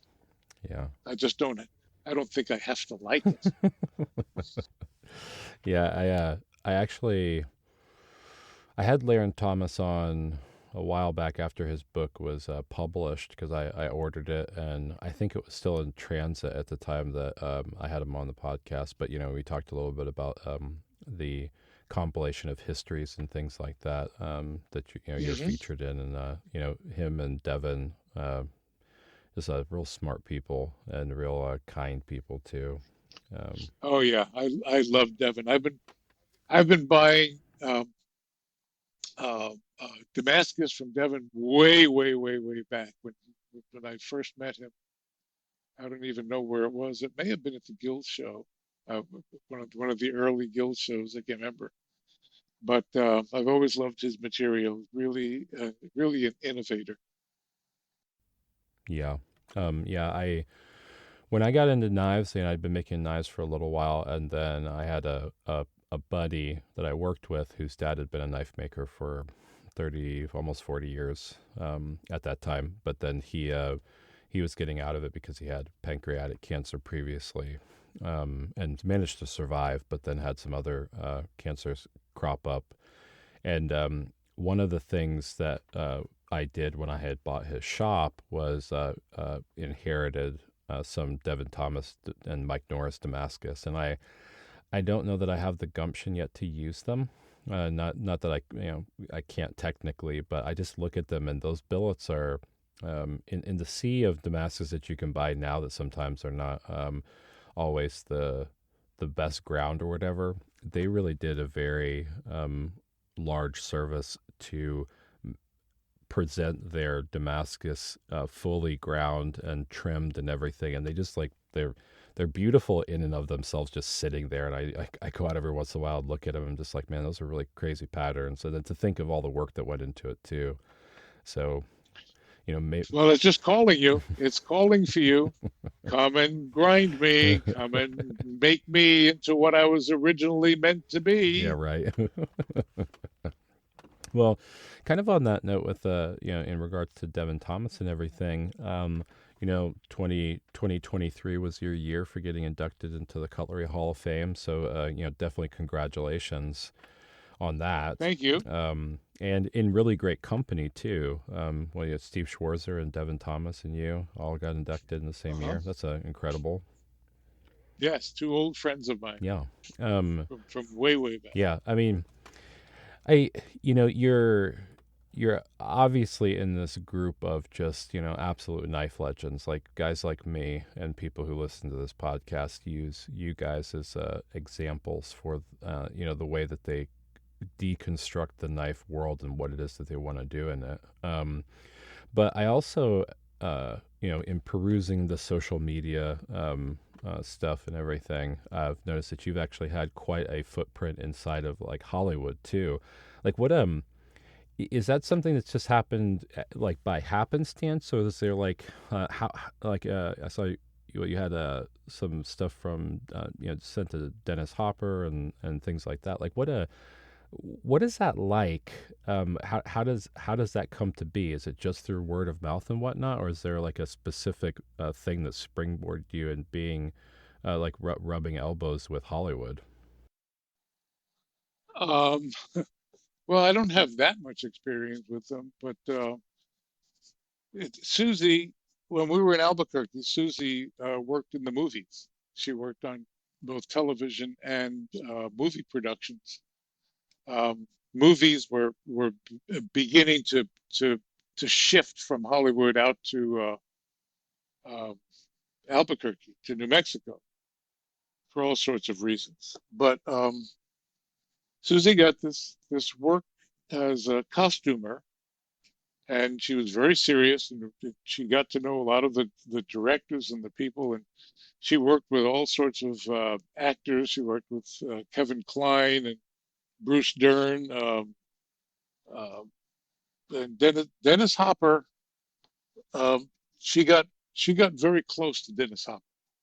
He he was he was a conservative, and he didn't want anybody to know about it.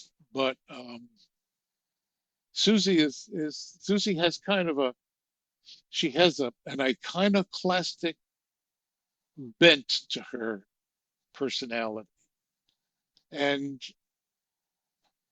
she told me that when they first started shooting a TV series called Crash with Dennis Hopper, they would have these different people picking him up at the airport and taking him to the hotel, and then taking him, driving him to the set, and so forth. And they'd come on the ear, the what do you call it, the the headsets that they all had to wear, getting ready for production. They'd hear somebody saying, Hopper is 15 minutes out from the airport. Hopper is 5 minutes away from set. Hopper is pulling into the parking lot, and so forth. So Susie started calling him the bunny because he's the Hopper, and she would say, "Where is the bunny now?" And the director would say, "Who the hell is the bunny?" Somebody, Hopper. Hopper is the bunny. And everybody started calling him the bunny because Susie called him. She has a nickname for everybody.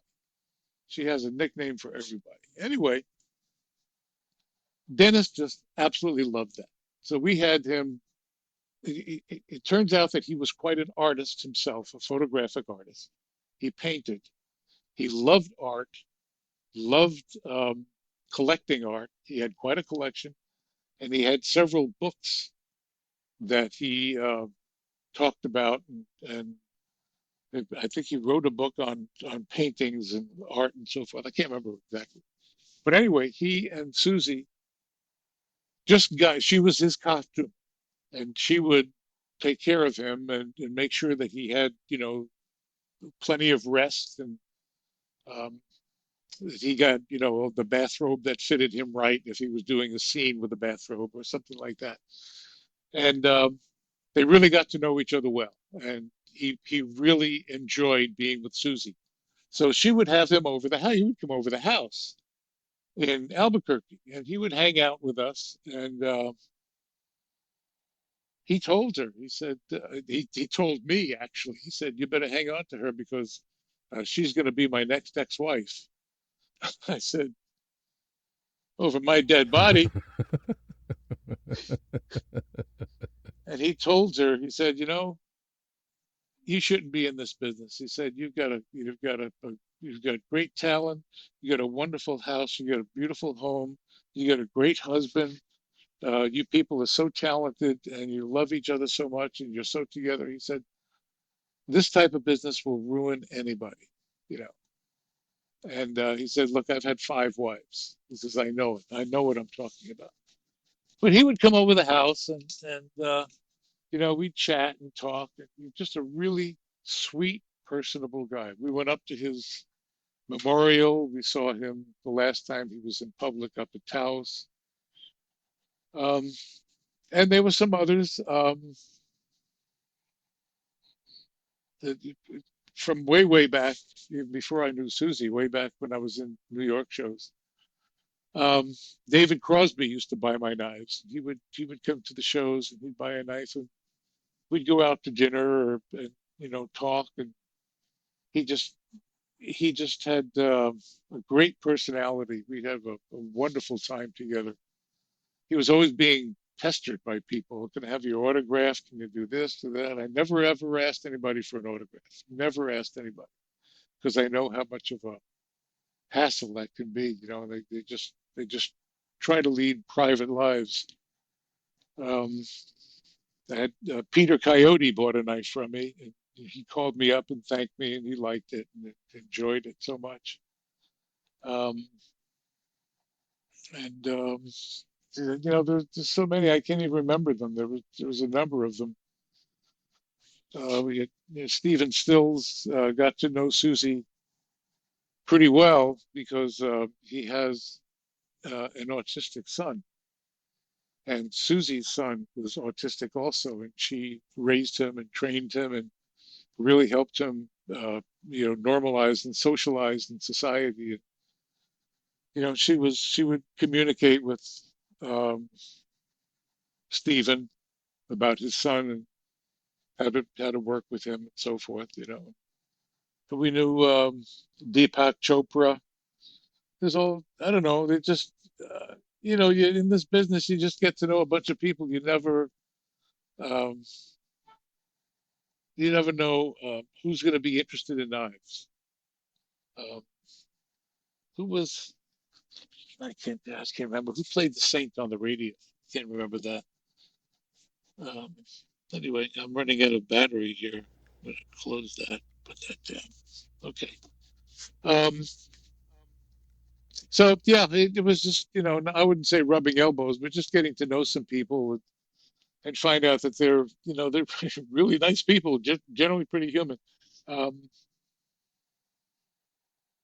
yeah, one of the and I can't, I'm so bad with names nowadays. I guess it's my age or something. Um, one of the fellows that was in Band of Brothers, I sat and talked with him for quite a while. He was in Crash, and we chatted about World War II and the Battle of the Bulge, and what it was like doing that kind of production and stuff.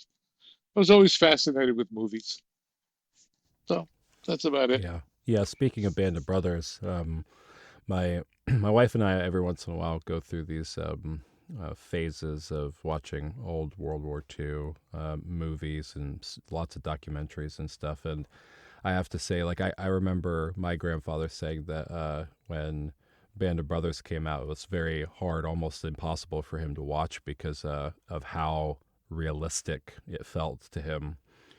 Um, and so, like, things like that, like production value on things and like authenticity, Spielberg does a phenomenal job at. But Oh yeah, I heard that him, if I remember correctly, they're going to be releasing it early next year, but it's the Army Air Corps version uh, with I think Tom Hanks and Spielberg, and so that'll be interesting to watch too.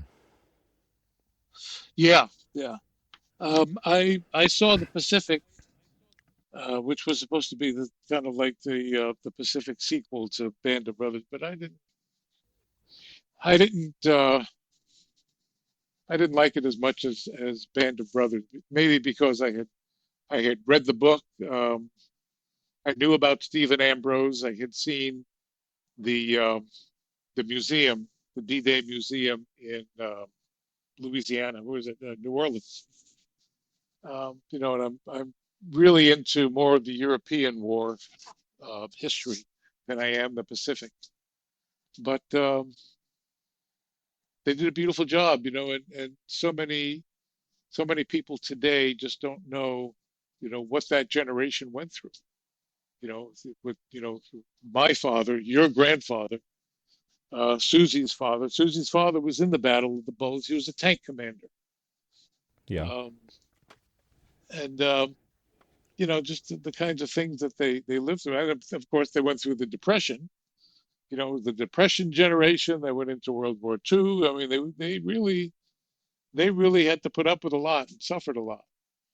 You know, um, yeah, we just got to really, and I just think about I can't help but kind of relate, my machine shop into a ballet studio. and thinking about the generation today. Now, fortunately, I know quite a few people who are in the military or in the police today who are, just as dedicated and skillful as the people were back then, maybe even more so because of better training. Yeah. Yeah, and well, thinking about like the difference between the European and Pacific theaters. Uh, my both my grandfathers were in Europe, and my wife's one grandfather was in Europe as a paratrooper, and the other was in Okinawa in the Pacific Theater. But he died when she was very young, so there wasn't a lot of a knowledge transfer there. But um, in they're they're just different, right? I mean, the all the things that I had been told about European theater was I'm not going to say more genteel. I don't think you can say that about war. But the tactics for fighting in the Pacific Theater were just so much different because of the island structures and the Japanese and whatnot, and different dynamics and different cultures and whatnot. And it's fascinating to me, but I definitely have always gravitated more towards European theater too, because my great uncle was also in the Battle of the Bulge, and he was part of the Lost Battalion. So Oh, really? yeah, yeah, he actually wrote a book. Wow. Yeah, he wrote a book in the '90s, and I actually I have it, and I didn't get it. He made signed copies and whatnot, but this one's not signed. But it's his full accounting of being in the Lost Battalion and what got him, into the war and whatnot. And it's always been fascinating just to read this little excerpt. It was very difficult for him to write because he kind of stowed all that trauma away. And then when he started writing his book, and I think it was 93 or 94, and it was published in 95, he started having flashbacks and whatnot. And it's the first time since the war that he had them. So, um, Wow. yeah. But it was interesting too because the Lost Battalion was with the fighting Texans, and then kind of like this weird this weird serendipity to me living in Texas and whatnot now too. It's interesting to study those things and figure out how many degrees to bacon you are from the experiences of your parents and grandparents and whatnot. Yeah. Yeah. I can understand that. Um, it is interesting historically to look back on those things, to think about that separation and where we are today compared to then. But speaking of interesting books, do you know the book? Have you ever read the book or heard of it called Endurance? I have not read it. I have heard of it, but Okay, that was written by Susie's uncle, Uncle Bud. Um, he Endurance was about the Shackleton expedition to the Antarctic, and their ship got caught in the ice, and they couldn't get out, and it took them, I think, 4 months.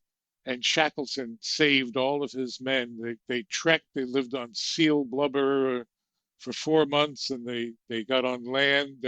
They watched the ship get crushed, and in fact, they actually had a photographer along the expedition, and there were pictures of the ship being trapped in the ice and being crushed, and then pictures of them as they trekked along for months. They finally got saved. But anyway, Susie's Uncle Bud was a merchant marine in World War II, and his ship got torpedoed, and he was in the water, badly burned, but he made it to an iceberg. And he got on the iceberg, and it was the iceberg that basically saved him and kept him from suffering too much from his burns. And he was rescued, and he was so fascinated with survival in the Arctic and ice and what it can do and how bad it can be or how good it can be, that he tracked down in England the survivors of the Endurance, the ones who were still alive. The ship sank in 1914, so there were some men who were still alive towards the end of World War II. And he tracked them down and he interviewed them and he wrote this book called The Endurance. And they made several movies out of it. It was absolutely fascinating. I would like to have met Uncle Bud. Yeah, that's pretty incredible. I'm trying to look and see. I'll have to find the book. I'll find it later and I'll read it. But that's incredible to me. I was mostly homeschooled, but when I was a little bit like I moved out of my parents' house when I was 17 and a half because they were going through some stuff and I was independent at that point. But one thing I really appreciated was that when I was in high school for a little while, and by a little while I just mean like a semester because I got sick of it and left. That the teachers would during like Veterans Day or whatever around that time would bring in some of the local World War II vets and have them talk to the classes and try to have some of that the conversation about their stories, but then also allow us to ask questions and whatnot.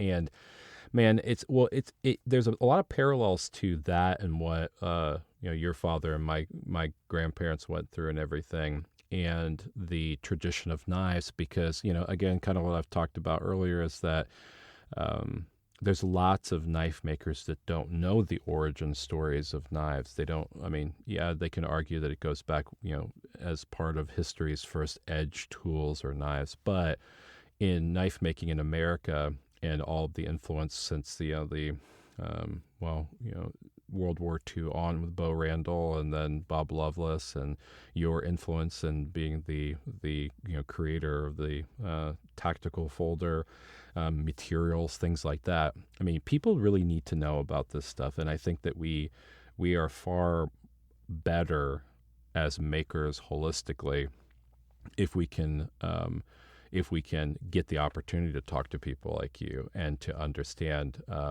a lot of the humble beginnings of knives. And it's the same way as like society and learning from the past. Like I can't imagine the hardships and tragedies in World War II that my grandfather, you could look in his eyes and see what they were without him talking about them too much. And Sure. and the same in the same way, you've gone through a lot of hardships and a lot of happenstance and things to nurture your mind in a way that you are a hero inside of knives. And to me, that is an incredible legacy. It's something that I'm sure you're proud of, but I being able to talk to you just shows me the absolute depth of character of you. The no, it's no wonder that you're in the Cutlery Hall of Fame, and that you have been impressing that knowledge and nurturing knife making and discovery inside of the industry. So I mean, for me, again, like kind of capping off the interview to a certain extent, it's a incredible honor to be able to talk through those things and get just a little piece of you and be able to share that with my audience. Well, that's very kind words. Thank you very much. I appreciate you saying that.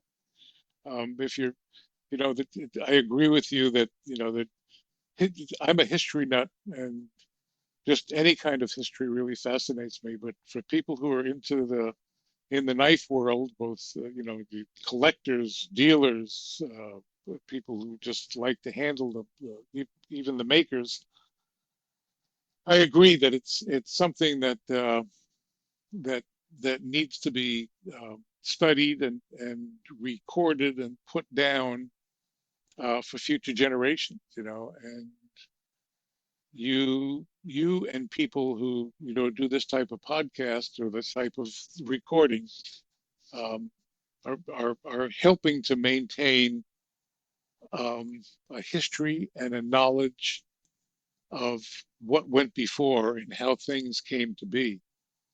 And I would caution that you need to do more of this and you need to do it soon because we're all not going to be around much longer.